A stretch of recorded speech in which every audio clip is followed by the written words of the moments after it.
Hola chicos, chicas, aquí estoy de nuevo para ayudaros a repasar la tercera evaluación. En este caso hoy vamos a ver la unidad 10, nuevas formas de pensar, renacimiento y reforma. Comenzamos viendo la aparición del humanismo, una nueva forma de pensar. Acordaros que estuvimos diciendo que fue una corriente filosófica y cultural que surge en el siglo XIV, pero que donde verdaderamente va a tener un auge, una importancia considerable, van a ser durante el siglo XV y siglo XVI, y que además va a afectar a todos los aspectos del hombre, a nivel social, político y económico. Se caracterizó por diferentes aspectos.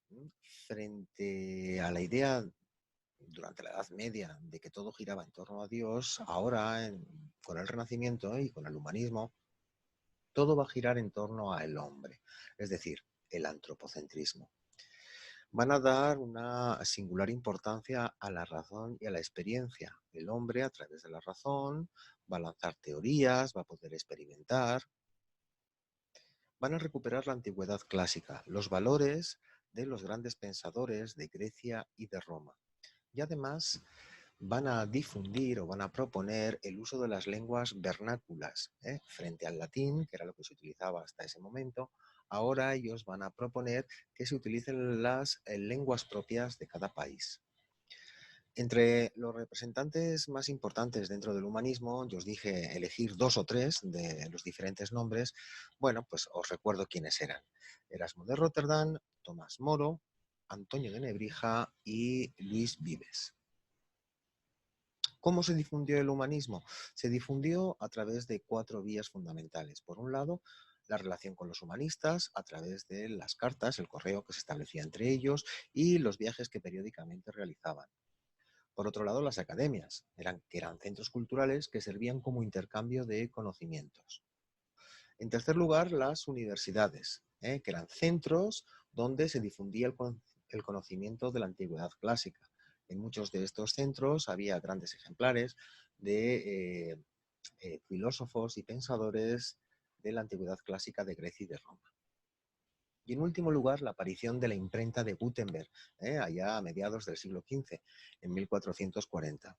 La imprenta permitió la creación de mayor número de ejemplares y la rapidez, la optimización del tiempo en su creación. Además, al producirse más ejemplares, los precios eran reducidos.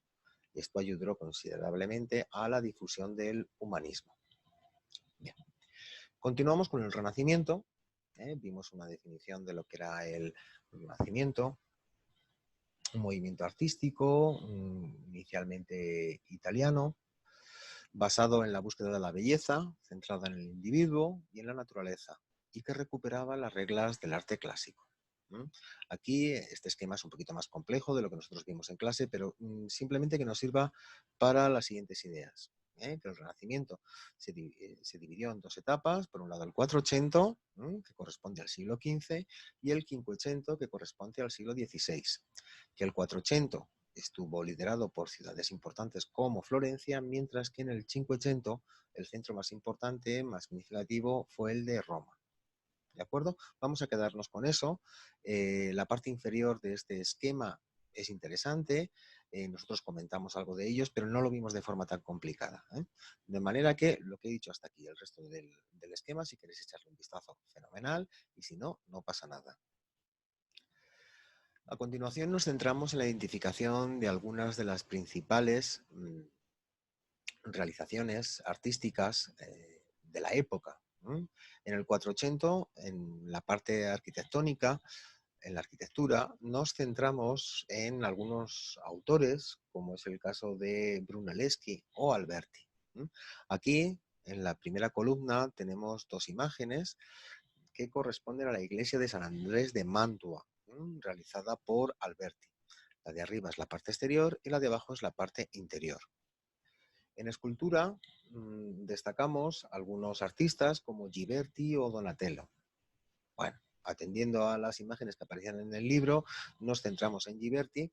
Aquí a la derecha tenemos un ejemplo del sacrificio de Isaac y dijimos que era un detalle que formaba parte de una puerta. Bueno, pues os he puesto aquí también la imagen de la puerta para que veáis dónde estaba situado el sacrificio de Isaac.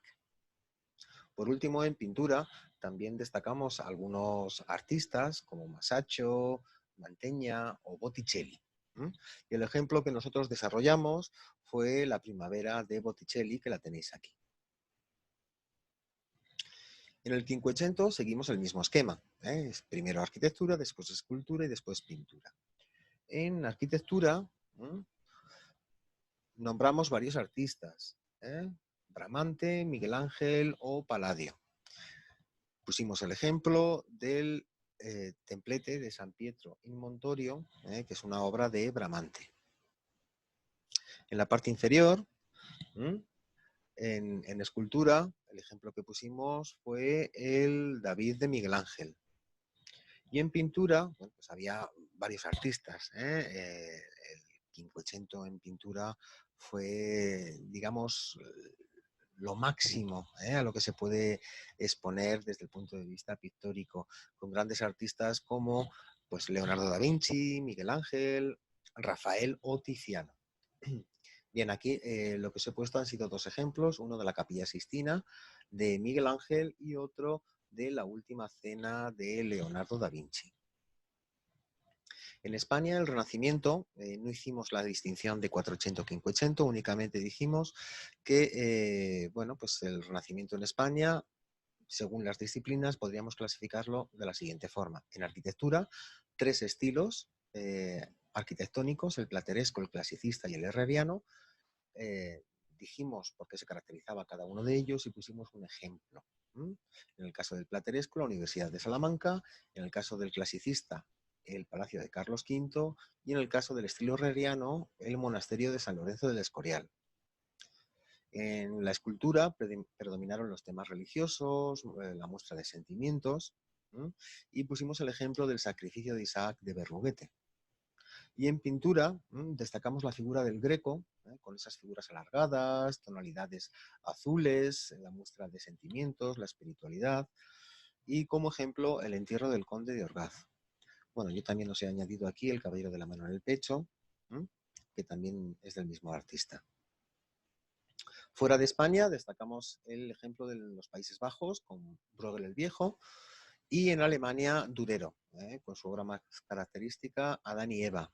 Aunque yo os comenté que Durero también se caracterizaba por la creación de grabados. Y es aquí os he puesto un ejemplo de ellos con su famoso rinoceronte.